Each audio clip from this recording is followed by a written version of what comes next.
이번 53번째 편은 생명현상 메커니즘에 양자이론을 적용하는 양자생물학의 개요와 역사적 배경을 설명하겠습니다.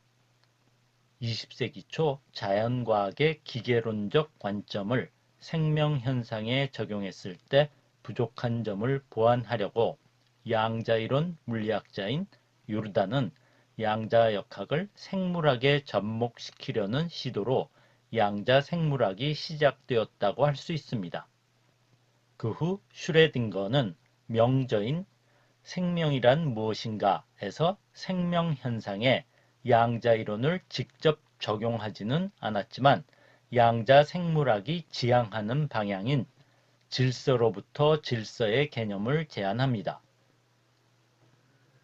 2000년대 이후 철새의 자기 수용 감각의 양자 얽힘, 광합성의 양자 결맞음 등이 실험적으로 관찰되면서 양자 생물학이 주목을 받게 되는데 이 과정을 설명하겠습니다. 양자 생물학은 생명현상 메커니즘 중에 양자 이론을 적용하여 설명하는 분야라 할 수 있습니다. 이번 편은 첫 번째로 개요와 역사적 배경을 설명합니다. 20세기 초 양자이론은 물질을 이루는 기본 입자인 원자와 분자와 같은 미세 입자의 상태와 변화를 설명하기 위하여 확립되었습니다. 우리 눈에 보이는 거대 물체는 수많은 입자로 이루어졌고 양자이론으로 설명이 가능하지만 양자 현상이 관찰되는 경우는 극히 제한적이었습니다. 따라서 거대 물체는 뉴턴 역학과 같은 고전 이론에 의하여 여전히 설명하고 있습니다. 생명체 중에 제일 작은 세균은 10의 -6승미터인 마이크론 정도의 크기로 10의 -4승에서 10의 -3승 마이크론 정도의 원자나 분자와 같은 미세 입자에 비해 상당히 크기 때문에 보통 10의 9승계 이상의 미세 입자로 구성되고 양자 이론으로 설명할 필요가 없다고 생각했습니다. 20세기 후반 몇 학자들에 의하여 생명 현상에 양자 이론을 적용하여 설명하려는 시도를 합니다. 1970년대 물리학자나 생물학자들이 전혀 생각하지 못했던 현상에서 양자 이론 적용이 시도되었습니다. 아마도 회귀성 동물에 대하여 잘 알고 있으리라 생각합니다.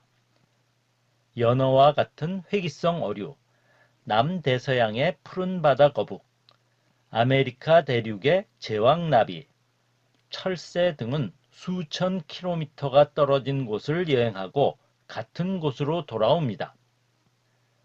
독일 조류학자 빌치코 부부는 유럽 울새가 지구의 자기장을 감지하여 먼 거리를 비행한다고 1972년 학술지 사이언스에 발표합니다.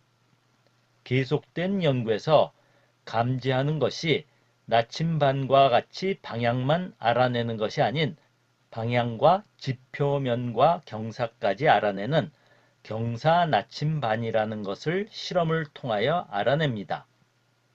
지구 자기장 세기는 너무 미약해서 나침반은 매우 가벼운 자석을 마찰 없이 매달아야만 방향을 알 수 있을 정도입니다.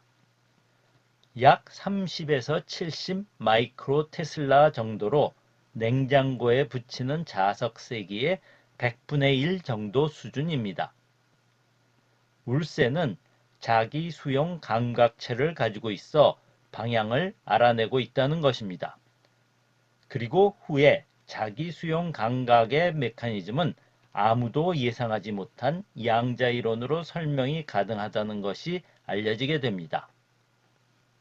슐테는 동물의 눈에서 발견되는 크립토크롬이라는 특이한 광수용체 단백질에서 한 쌍의 헛전자 스핀 사이의 양자 얽힘에 의해 미세한 자기장을 감지할 수 있다는 이론을 제안하였고 실험 결과가 2004년 네이처에 발표되어 양자 생물학의 대표적인 예가 됩니다. 이 이외에도 효소 반응에서 전자 또는 양성자 터널링의 양자 효과가 제한되었고 실험적으로 관찰됩니다. 광합성 과정에 양자 결맞음 현상을 관찰하여 양자 현상이 생명에 관여하고 있다는 결정적인 증거를 제공합니다. 후각, 돌연변이, 의식 등의 양자 터널링, 양자 결맞음이 관여한다는 제안도 발표되었습니다. 이러한 예에 대하여 후 편에서 더 자세히 설명할 예정입니다. 20세기 초 양자 이론을 확립하는 데 기여했던 주요 학자들 중에 생명 현상의 양자 이론 적용 가능성에 대하여 생각하였습니다. 근대 과학혁명 이후 19세기 말까지 생명체에 대한 관점은 크게 두 부류로 나눌 수 있었습니다. 하나는 인간을 포함한 모든 생명체는 작동하는 부속으로 이루어진 기계라고 생각하는 기계론적인 관점으로 근대 서양 철학의 시조라고 할 수 있는 데카르트가 제안한 관점입니다. 데카르트는 인간도 기계로 간주할 수 있지만 영혼이 있는 특별한 생명체로 생각하여 이원론적인 관점을 가졌습니다. 이러한 관점은 영혼을 제외하고 생명 현상도 기계와 같이 작동하여 물리적 또는 화학적 법칙에 의하여 모두 설명이 가능하다는 것입니다. 다른 하나는 생기론적인 관점으로 생명체는 물질적인 것 이외에 생명력이라는 자연 법칙으로 설명할 수 없는 생명을 유지시키는 현상이 있다는 것으로 종교나 신학적인 배경을 가지고 있지만 일부 생물학자들도 주장하는 관점이라고 할 수 있습니다.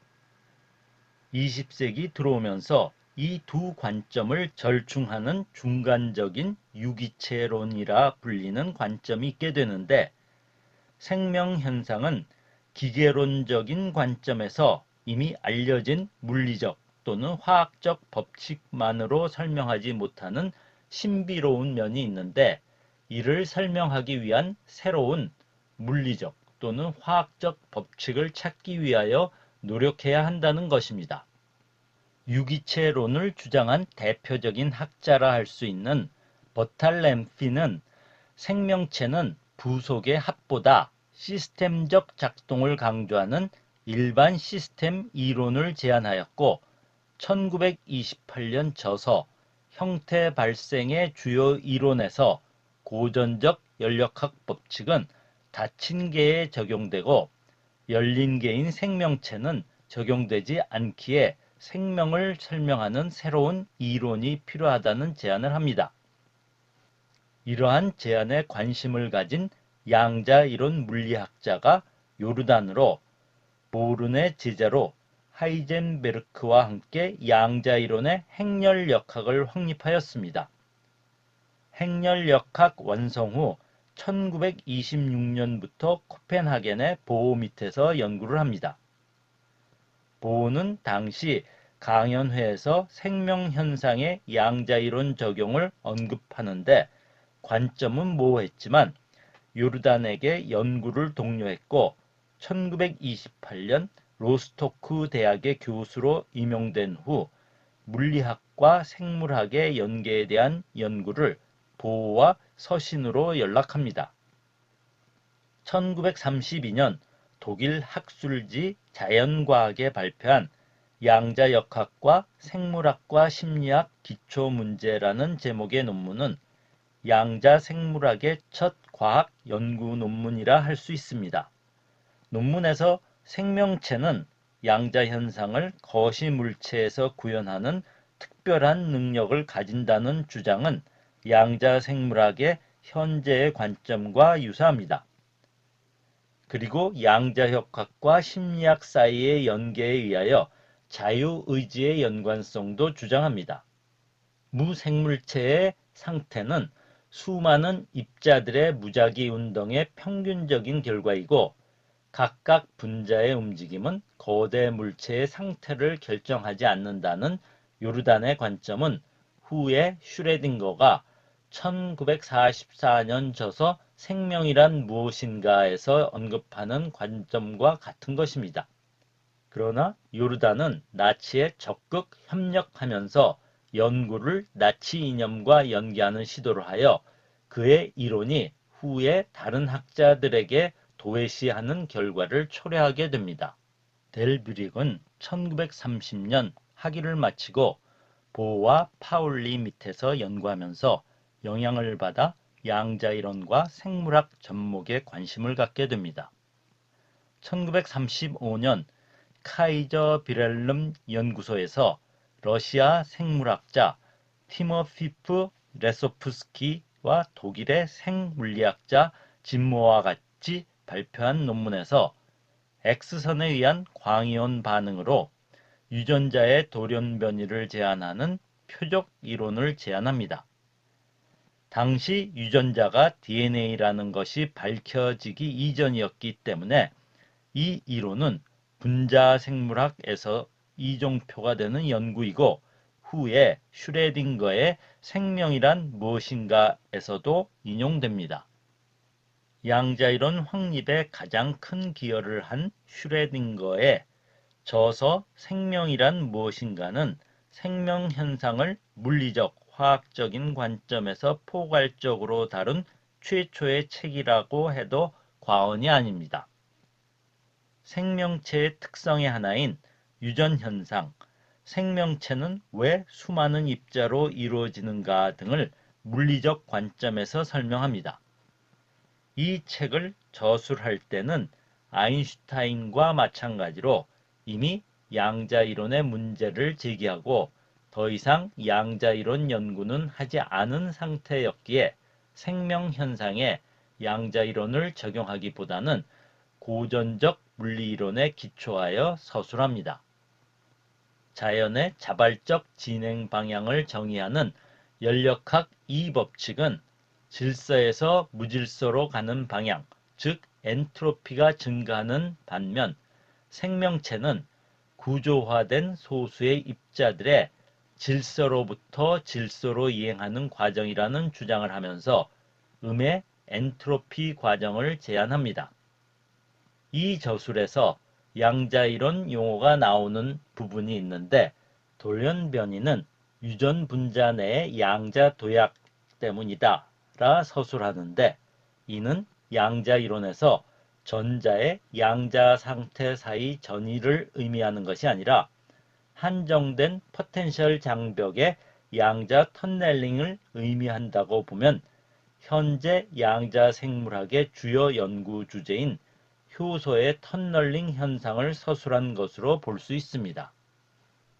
생명 현상에 대한 양자이론 적용에 대하여 매우 제한적으로 주목을 받았지만 요르단과 슈레딩거의 제안은 거의 잊혀졌습니다. 주목을 받은 경우도 작은 분자 수준에서 양자이론의 적용으로 특성적 양자현상 적용은 생물학자는 물론 대부분의 물리학자도 회의적이었습니다. 상온 이상 높은 온도에서 세포 안의 단백질이나 핵산과 같은 복잡한 분자는 열린 개로 많은 분자들로 둘러싸인 채 주위와 끊임없이 에너지 교환이 일어나는 일종의 노이즈 현상 때문에 양자 중첩이나 결맞음, 얽힘 등의 양자 현상을 유지할 수 없어 양자 현상이 불가능하다고 생각하였습니다. 2000년대 이후 실험 기술의 발전은 수 나노미터 정도의 잘 구조화된 적은 수의 생화학 분자들이 10의 마이너스 12승 피코초 정도의 시간 내에 양자 현상이 일어날 수 있음을 실험적으로 보여줍니다. 작은 공간과 짧은 시간 내에 결맞음을 유지함에 의하여 일어나는 양자 현상으로 슈레딩거가 제안한 질서로부터 질서의 양자 현상이라 할 수 있습니다. 더군다나 최근 양자 정보 이론은 비유동적 비평형계 내의 주변 노이즈는 양자 결맞음을 강화시킬 수 있다는 이론도 제안되었습니다.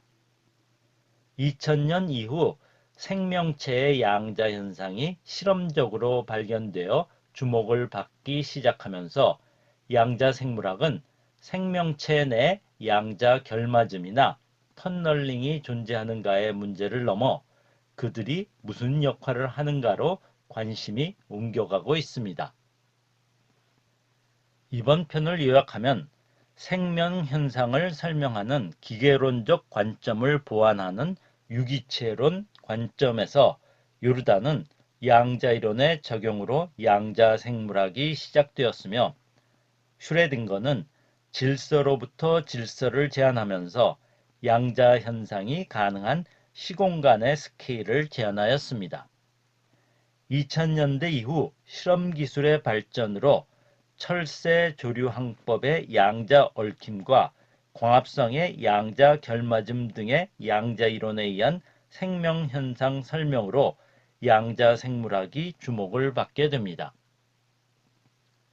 다음 강의는 양자 생물학의 두 번째 편으로 실험적으로 구현된 생명체의 양자 현상으로 철새의 조류 항법, 광합성, 효소 등을 설명하겠습니다.